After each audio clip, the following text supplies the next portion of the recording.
Hello students, welcome again to my channel. We have started a new chapter called Dissolution of Partnership Form 2. In the previous video, we have discussed its important points. Let's revise some points of it. There was insolvency of partner. The first point was insolvency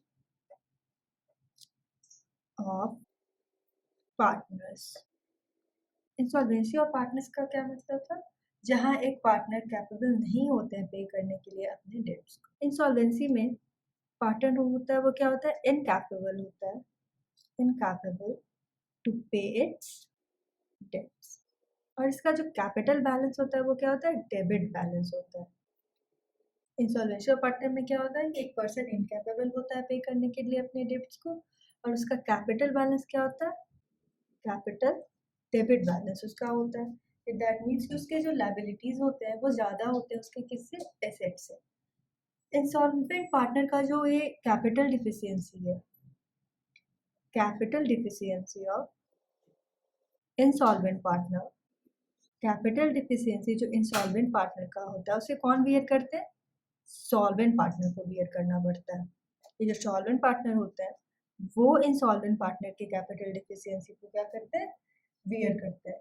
क्यों? क्योंकि ये partnership में जो सभी partners का जो liabilities होता है वो अनलिमिटेड होने के कारण ऐसा होता है। तो ये जो कैपिटल डिफिशियंसी सॉल्वेंट पार्टनर का वो कौन बियर करेंगे? ये हमें ध्यान रखना, सॉल्वेंट पार्टनर ही करेंगे। फिर इसमें एक पॉइंट था गार्नर वर्सेस मुर्रे केस का, गार्नर वर्सेस मुर्रे केस का, जिसमें विल्किंस जिसमें गार्नर, मुर्रे और विल्किंस ये जो तीन पार्टनर्स थे, कौन थे? ये दो तो थे ही, और एक और पार्टनर क्या था? विल्किंस नेम का था। और इस केस में हुआ था कि विल्किंस क्या? इंसॉल्वेंट था। ये इसे डिक्लेयर कर दिया गया था क्या? इंसॉल्वेंट। जब ये इंसॉल्वेंट है तो गार्नर और मुर्रे को क्या करना था कि इसका जो कैपिटल डिफिशियंसी था उसे उन्हें ही बियर करना था।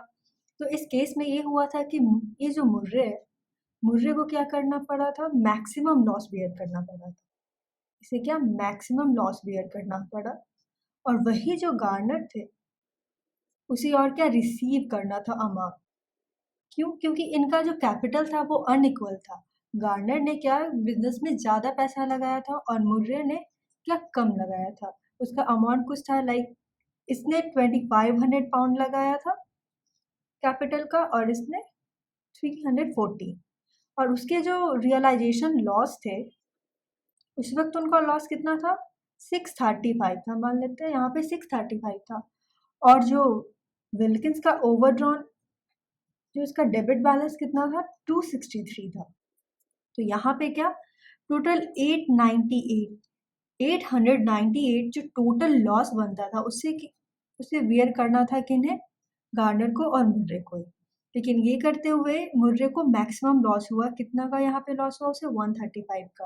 और जो लॉस था उसे क्या 1:1 के रेशियो, इक्वल रेशियो में क्या डिस्ट्रीब्यूट करना था एज पर क्या उस टाइम के जो ब्रिटिश पार्टनरशिप एक्ट के section 44 of British partnership act 1890 कहता था कि उस टाइम उन्हें इक्वली शेयर करना था। और इसमें सबसे ज़्यादा 135 रुपीज़ ये जो अमाउंट था मुर्रे का वो क्या करना था? उसे अपने प्राइवेट प्रॉपर्टी से लाना था। इसीलिए ये केस इंस्टीट्यूट हुआ था कहाँ पे? कोर्ट में। और इस कोर्ट का 3 मेजर डिसीजन आया था। जो 3 मेजर डिसीजन था वो क्या था? सबसे पहला जो डिसीजन था, जो लॉस होगा, loss on account of realization, loss on realization क्या था? नॉर्मल लॉस था। इसका मतलब जो सभी पार्टनर होंगे इंक्लूडिंग इंसॉल्वेंट पार्टनर उन्हें भी क्या करना होगा? शेयर करना होगा, उन्हें भी बियर करना होगा जो फर्म का रियलाइजेशन लॉस होगा। और दूसरा जो डिसीजन आया था कि सॉल्वेंट पार्टनर होंगे, ये जो सॉल्वेंट पार्टनर होंगे उन्हें क्या करना होगा? उन्हें ब्रिंग करना होगा cash equal to their realization loss. जो सॉल्वेंट पार्टनर होंगे, ये जो दूसरा डिसीजन इसका आया था कि जो सॉल्वेंट पार्टनर होंगे उन्हें कैश लेके आना होगा इक्वल टू कितना? जितना लॉस ऑन रियलाइजेशन हुआ है उतना ही उनको क्या कैश ब्रिंग ऑन करना था। और तीसरा जो डिसीजन आया था इसका कि जो डिफिशियंसी है इंसॉल्वेंट पार्टनर का, इसमें इंसॉल्वेंट पार्टनर कौन था? विल्किंस। इंसॉल्वेंट पार्टनर का जो डिफिशियंसी था इंसॉल्वेंट पार्टनर का, उसे कौन बेयर करेंगे? सॉल्वेंट पार्टनर करेंगे। किसमें? लास्ट एग्रीड कैपिटल में। इसे हमें ध्यान रखना होगा, डिफिशियंसी ऑफ इंसॉल्वेंट पार्टनर, उसे सॉल्वेंट पार्टनर अपने लास्ट एग्रीड कैपिटल में क्या करेंगे? डिस्ट्रीब्यूट करेंगे। ये लास्ट एग्रीड कैपिटल क्या होता है? वो जस्ट विच स्टूड फर्स्ट बिफोर रिजोल्यूशन, जो रिजोल्यूशन से जस्ट पहले जो होगा उसी को हम लोग लास्ट एग्रीड कैपिटल निकालते टाइम ध्यान रखेंगे। तो प्रीवियस वीडियो में हम लोगों ने लास्ट एग्रीड कैपिटल कैसे निकलता है उसे भी डिस्कस किया था, जहाँ पे हमें एडिशन, जहाँ पे दो हमारा अकाउंट पार्टनर्स का कैपिटल अकाउंट होता है। कैपिटल अकाउंट्स यहाँ पे कितने होते थे? एक फिक्स्ड होते हैं और एक क्या थे? फ्लक्चुएटिंग थे। फिक्स में तो कोई प्रॉब्लम नहीं था, फिक्स में सिर्फ हमें कैपिटल अकाउंट बैलेंस को कंसिडर करना था, लेकिन फ्लक्चुएटिंग में लास्ट एग्रीड कैपिटल को फाइंड आउट करने के लिए सबसे पहले तो जो कैपिटल ऑफ सॉल्वेंट पार्टनर था उसे देखना था, उसमें हमें ऐड करना था किसको? रिजर्व फंड को। उसके बाद अनडिस्ट्रीब्यूटेड जो प्रॉफिट होंगे उसको, फिर जो भी कंटिजेंसीज प्रॉफिट थे उसके एक्यूमुलेटेड लॉस था उसे हमें क्या करना था? लेस करना था, तब हमें जाके क्या मिलता? लास्ट एग्रीड कैपिटल हमें मिलता। फिर उसके बाद हमें कुछ क्वेश्चन सॉल्व करने हैं जो इंडियन पार्टनरशिप एक्ट से भी करने होते हैं। इस चैप्टर में हमें दो तरीके से क्वेश्चन सॉल्व करना होगा। सबसे पहले तो हमें according to Indian partnership act भी कुछ क्वेश्चन सॉल्व करने मिल सकते हैं, और दूसरा गार्नर वर्सेस मुर्रे रूल के अनुसार भी मिल सकता है। तो इंडियन पार्टनरशिप एक्ट में क्वेश्चन हम लोग कैसे फॉलो करेंगे? तो इंडियन पार्टनरशिप एक्ट बोलता है कि absence of any specific provision, अगर कोई भी स्पेसिफिक प्रोविजन ना हो कि पार्टनरशिप एक्ट का क्या डिसीजन होगा इंसॉल्वेंसी के अनुसार, तो क्या वो गार्नर वर्सेस मुर्रे रूल ही हम लोग फॉलो करेंगे। जो भी स्पेसिफिक प्रोविजन अगर प्रोवाइडेड ना हो, तो अगर पार्टनरशिप डीड में अगर वहाँ पे वैल्यू लिखा हुआ रहे पहले से, डिटरमाइंड वैल्यू की इतना रेशियो में, अगर कोई इंसॉल्वेंट होगा पार्टनरशिप डीड में उसे इंक्लूड किया रहे तो उसी रेशियो में हम लोग करेंगे। अगर लेकिन ऐसा कुछ नहीं रहे, क्वेश्चन कुछ ना कहे, तो हमें सिंपली किसमें को बनाना होगा? गार्नर वर्सेस मुर्रे रूल में। इस क्वेश्चन में हम लोग देखते हैं कि इंडियन पार्टनरशिप एक्ट के अनुसार हमें बनाना है। तो इसमें कुछ पॉइंट्स होते हैं वो हमें ध्यान रखना होता है कि जैसे रिजर्व फंड हो गया, ये सभी को इंडियन पार्टनरशिप एक्ट नहीं करता है, क्योंकि जो डिसीजन था गार्नर वर्सेस मुर्रे रूल का कि सॉल्वेंट पार्टनर लॉस जो हुआ रियलाइजेशन में उतना ही कैश लेके आएंगे, तो जो इंडिया के जो भी यहाँ पे थे उन लोगों ने इस बारे में बिल्कुल ना बोला कि ऐसा नहीं करना होगा। दैट मीन्स कि हमें सिर्फ यहाँ पे किसको लेना होगा? जो भी हमारा कैपिटल अकाउंट बैलेंस होगा इंडियन पार्टनरशिप एक्ट में उसी को ज़्यादा कंसिडर किया जाता है। बाकी जो फ्लक्चुएटिंग में हमारा रिजर्व फंड हो गया था, अनडिस्ट्रीब्यूटेड प्रॉफिट हो गया था, या रिजर्व फॉर कंटीजेंसीज था, ये सभी को हम लोग यहाँ पे कंसिडर नहीं करते। तो ये क्वेश्चन है हमारा क्या? इंडियन पार्टनरशिप एक्ट को लेके। ये क्वेश्चन करता है एक्स वाई और जेड क्या है? इक्वल पार्टनर है। वो डिसाइड करते हैं क्या करने के लिए? अपनी फर्म को कब? 31/3/2019 को। उस डेट पे उनका बैलेंस शीट कुछ इस टाइप से था। लायबिलिटी साइड में क्रेडिटर्स थे उनके 15,000 के। कैपिटल अकाउंट में एक्स और वाई जेड ये तीन पार्टनर है। एक्स ने कितना कैपिटल लगाया है इसमें? 30,000। वाई ने 20,000 और जेड ने 5,000। फिर एसेट साइड्स में उस टाइम क्या था? कैश एट बैंक था 4,000 का, और अदर एसेट्स, कुछ जो अदर एसेट्स थे वो कितने थे? 66,000 के। यहाँ पे क्वेश्चन में बोला गया है कि the other assets realize 50% of their book value. जो अदर एसेट्स हैं वो कितना? 50% ऑफ देयर बुक वैल्यू पे बेचे गए। The liquidation expenses amount to 3,000। जो रियलाइजेशन करते टाइम कितना एक्सपेंस हुआ है? 3,000 का। Z become insolvent. यहाँ पे जो इंसॉल्वेंट पार्टनर कौन है? जेड है। वो इंसॉल्वेंट हो जाता है और वो अनएबल होता है कंट्रीब्यूट करने के लिए कुछ भी टुवर्ड्स द डेब्ट ऑफ द फर्म। इस क्वेश्चन में कौन है इंसॉल्वेंट? जेड है, वो इंसॉल्वेंट है और वो कुछ भी कंट्रीब्यूट नहीं कर पाता है अपने डेब्ट को पे करने के लिए। यहाँ पे हमें इसी के अनुसार कुछ नेसेसरी अकाउंट्स बनाने होंगे। तो क्वेश्चन को सॉल्व करने से पहले सबसे पहले हम लोग को यहाँ पे क्या बनाना होगा? सॉल्यूशन में रियलाइजेशन अकाउंट। रियलाइजेशन अकाउंट तो जैसे हम लोग पार्टनरशिप फॉर्म वन में बनाया करते थे, इसमें भी हमें बिल्कुल वैसे ही कुछ फॉलो करना होगा। तो रियलाइजेशन अकाउंट हम लोग ओपन करते हैं। सबसे पहले जो भी एसेट्स होंगे उसके हमें क्या बुक वैल्यू पे यहाँ पे डेबिट करना होगा। तो जो अदर एसेट्स क्या है, एक ही एसेट से यहाँ पे क्या 66,000 रुपीज़। उसके बाद क्रेडिटर्स को भी उनके वैल्यू पे यहाँ पे हम लोग क्या करेंगे, बैलेंस करेंगे। तो क्रेडिटर्स कितने के हैं यहाँ पे 15,000 के। उसके बाद एसेट्स को कितने में बेचा गया, तो रियलाइजेशन अकाउंट जब हम लोग बनाते थे तो एसेट रियलाइज होता था तो क्या करते थे, बाय बैंक अकाउंट करते थे। तो बाय बैंक अकाउंट यहाँ आता है, एसेट रियलाइज हुआ। जो एसेट्स कितने के थे 66,000 के थे, उसको 50% पे किया गया। तो 50% करते हैं तो कितना आता है 33,000। तो बाय बैंक अकाउंट में एसेट रियलाइज होगा कितना 33,000। उसके बाद हमें क्या करना होता था, क्रेडिटर्स जो हैं उन्हें पे ऑफ करना होगा। तो क्रेडिटर्स कितने के हैं 15,000 के, तो उन्हें हम लोग टू बैंक अकाउंट से करेंगे। क्रेडिटर को कितना पे करेंगे 15,000। और क्वेश्चन में लिखा गया लिक्विडेशन एक्सपेंसेस अमाउंटेड टू 3,000, 3,000 रुपये एक्सपेंस का भी है तो उसे भी पे किया गया है।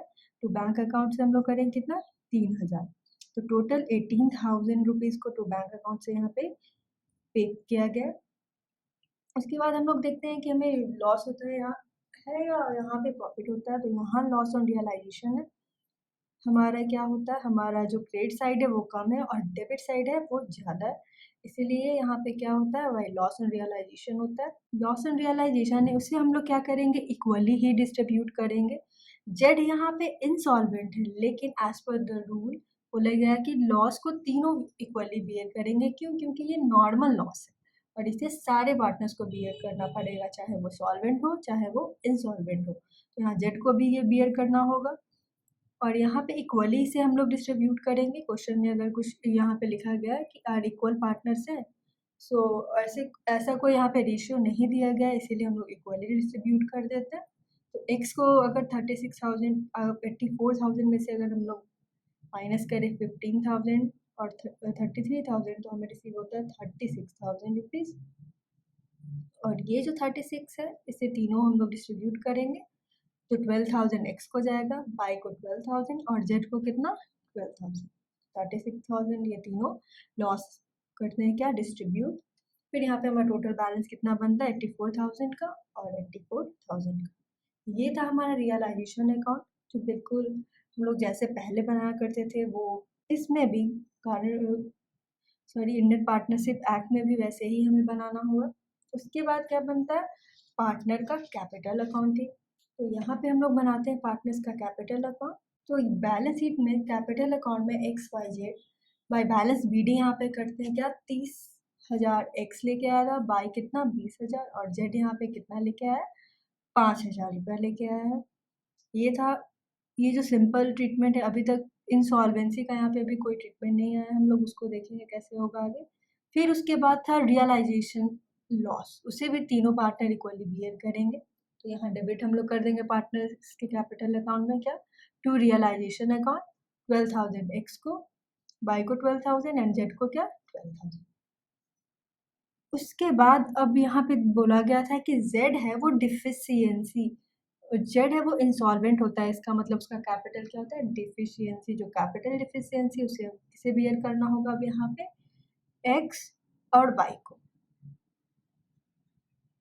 यहाँ पे डिफिशियंसी को हम लोग को निकालना होगा कि डिफिशियंसी कितना है, ठीक है।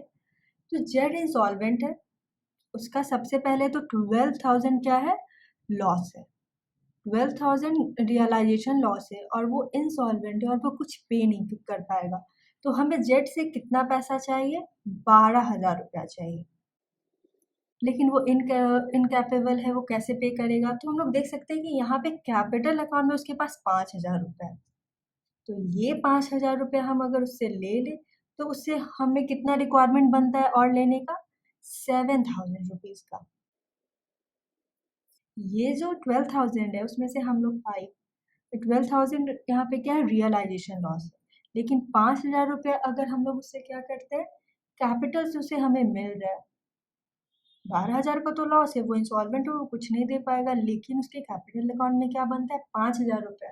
तो वो 5,000 रुपये अगर हम ले लें तो कितने का रिक्वायरमेंट बचता है और 7,000 रुपये का रिक्वायरमेंट बनता है। अगर 5,000 में से अगर हम 12,000 को माइनस करें तो कितना 7,000 रुपीज़, और उससे हमें क्या रिक्वायरमेंट बनता है जो वो नहीं दे पाएगा। तो ये जो 7,000 है उसे कौन बियर करेंगे, एक्स और वाई करेंगे। तो ये यहीं पे हमारा डिफिशियंसी क्या है, जेड का डिफिशियंसी कितना निकल के आता है 7,000 रुपीज़। और इसे हमें क्या करना होगा, सॉल्वेंट पार्टनर में डिस्ट्रीब्यूट करना होगा, किसमें, एग्रीड रेशियो में।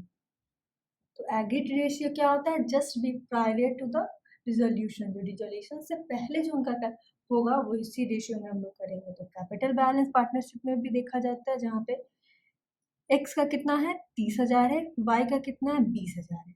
तो इससे इससे हम लोग को एग्रीड रेशियो निकालना है। तो 3:2 का रेशियो बनता है। तो ये जो 3:2 का रेशियो है, उसी रेशियो में हम लोग जेड के डिफिशियंसी को एक्स और वाई के बीच में क्या करेंगे, डिस्ट्रीब्यूट करेंगे। तो यहाँ पे x का शेयर क्या आता है 7,000 है।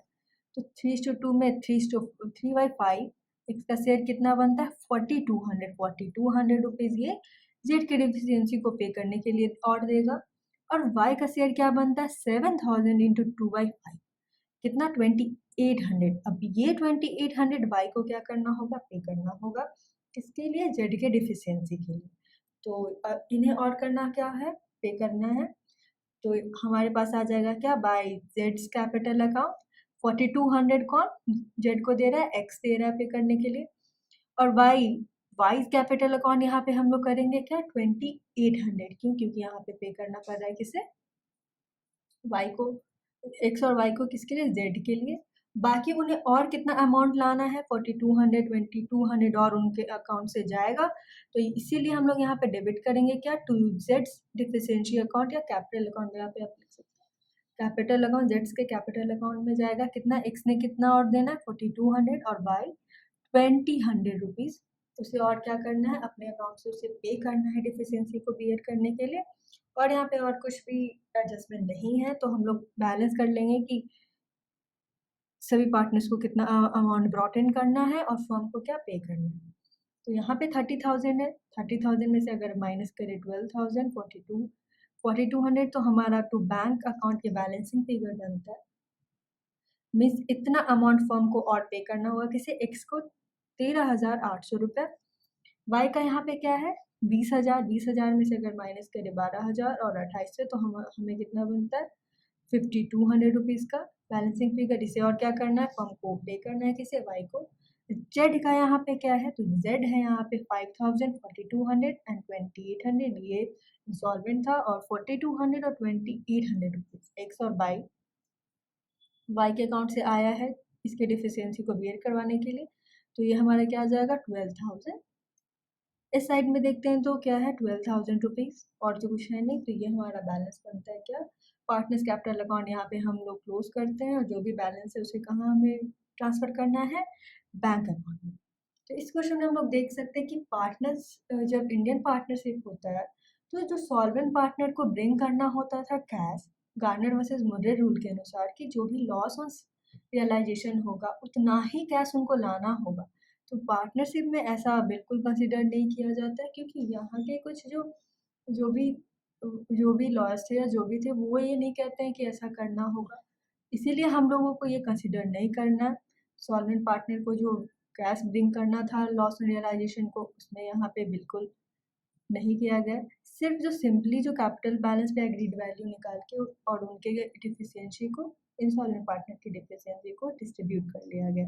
लास्टली में हम लोग बनाएंगे क्या, बैंक अकाउंट। तो यहाँ पे देखते हैं कि बैंक अकाउंट में कितना बैलेंस शीट में बैलेंस था 4,000 था। तो इसे हम लोग ऐसे पहले बनाते थे रियलाइजेशन अकाउंट बनाते टाइम बैंक अकाउंट में रिजोल्यूशन ऑफ पार्टनरशिप फॉर्म में, वैसे ही यहाँ भी बनेगा।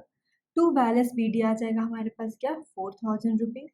टू रियलाइजेशन अकाउंट यहाँ पे 33,000, क्यों, क्योंकि बैंक से हम लोगों ने क्या सेल किया है सारे एसेट्स को। तो 33,000 रिसीव हुआ। तो ये क्या एसेट रियलाइज का अमाउंट है, एसेट रियलाइज्ड कितना 33,000। तो बैंक में कितना बनता है 37,000। अब यहाँ पे क्या है टू बैंक अकाउंट जिसे फर्म को पे करना है, एक्स को कितना 13,800, उसे हम लोग यहाँ पे ट्रांसफर करेंगे। बाई का कितना बनता है 5,200, तो आ जाएगा by X, by Y capital account 5,200।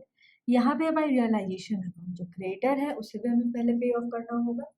Creator को पे ऑफ किया कितने में, 15,000 में।